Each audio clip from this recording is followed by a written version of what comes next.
Hey guys, it's Christine. Welcome back to the channel. This week we're going to continue on with the world of Arrakis, and we're going to be talking about Children of Dune. Um, I will start with the basic storyline. And in order to do that, I am going to have to do mild spoilers, spoilers for Dune Messiah. So if you are worried about spoilers and you want to keep all that secret until you see the movie eventually, then maybe skip this one for now. If you don't care or whatever, then here we go. At the end of Dune Messiah, Paul Atreides was made blind by a nuclear weapon that goes off, and because the Fremen believe that anybody who's blind should be exiled into the desert, he does that. The reason he does it is to avoid, to sort of stop himself from being the Messiah anymore. Like, he has shown the Fremen that he is vulnerable. So he goes off, goes off into the desert ostensibly to die. That's where the story ends with Dune Messiah. So then Children of Dune picks up 9 years later. You've got the children of Chani, who died in childbirth in Dune Messiah, and Paul Atreides, and their kids are Ganima and Leto II, even though technically he should be Leto III, because in Dune Messiah, they had a kid, they named him Leto, he was killed during a battle, and then they had twins, and they named him Leto again. Like, okay, that's a choice. So yeah, anyway, that's besides the point. You've got the twins, who are Leto and Ganima, and during the book, you've got Paul's sister Alia, who has now taken up the position of power. I'm not sure if she's the Empress now or not, and we'll get to why in a minute. But basically, she's in charge on Arrakis. So the issue is that her mother, Jessica, suspects that she is Abomination, which is basically because her mom took the water of life while she was pregnant.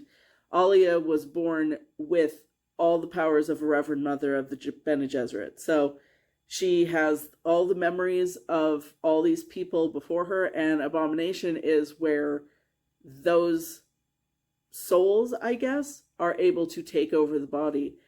And so who takes over Alia's body? Baron Harkonnen. Okay, sure, I guess. That's interesting.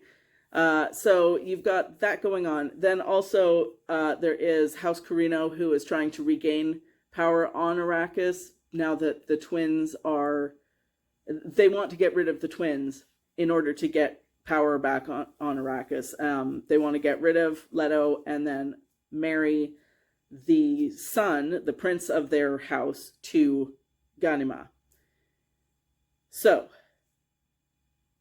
Leto and Ganima are very much aware of all of this because, like their father before them, they have the power of foresight. I think Leto has it more than Ganima does, but they've got all this, I'm not sure how to pronounce it, prescience? Anyway, they have all these memories of souls back to the beginning of time, so they can't see the future, but because they can, Ganima can't see the future, but she has the awareness of all these souls. Leto can. So because of that, he has more powers than she does, I guess. So he decides to go into the desert to seek out this siege, which is called Jacurutu. It's legendary. He's not sure if it actually exists, but he thinks it's the most likely place to find this character called the Preacher, who is a blind man who has come out of the desert, who is trying to rally the Fremen against House Atreides. So here's the thing. Children of Dune gets real weird, and I'm okay with weird, but what I'm not okay with is when the writing is not engaging. I didn't really like Children of Dune. Like, it's not bad. And the second act of, like, the final act of it did make up for some of the previous parts, but it just, I found my mind wandering a lot while I was reading it. I found it hard to engage with the characters. I found it hard to follow what was going on because everybody is constantly talking over each other. And it's frustrating. And then you've got, like, real psychedelic stuff, like when Leto goes into the desert, he gets captured by these Fremen who then load him up with spice, and he basically trips balls in the desert for a good chunk of this book. And then he attaches himself to sand trout, which are the big sandworms that you see in the movie. That's them in larva formation before they become adults. So he essentially turns into a sandworm. It's real weird. Look, it's fine. I'm okay with weird, but make the writing good. And I just didn't feel like it was with this one. It just missed the mark. Now, I had posted a meme last time that I talked about Dune and Dune Messiah, and I'll throw it up here again, just, for your reference. And in it, it says that Children of Dune, it's not very good, but it's important to read in order to get everything that's happening in the next book, which is God Emperor of Dune. So it did have that feeling. It felt very much like this is just setting up what's coming. Which it's important, but it doesn't always make it super enjoyable. So I didn't love Children of Dune. It's not bad. It's just not as good as Dune was. And Dune Messiah was also very good.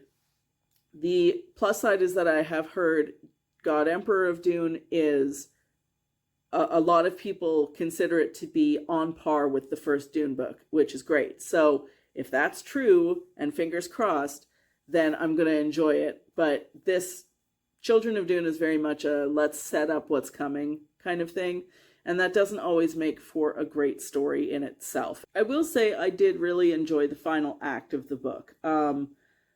I will spoil what happens when I review God Emperor, because I'm sure that will, it'll be relevant.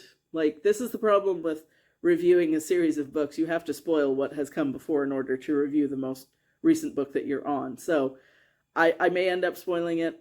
We'll see. I know that Children of Dune is kind of a divisive book. A lot of people really, really like it, and then other people really, really don't. I would say I'm sort of in the middle. It's not, it's not that it's a bad story.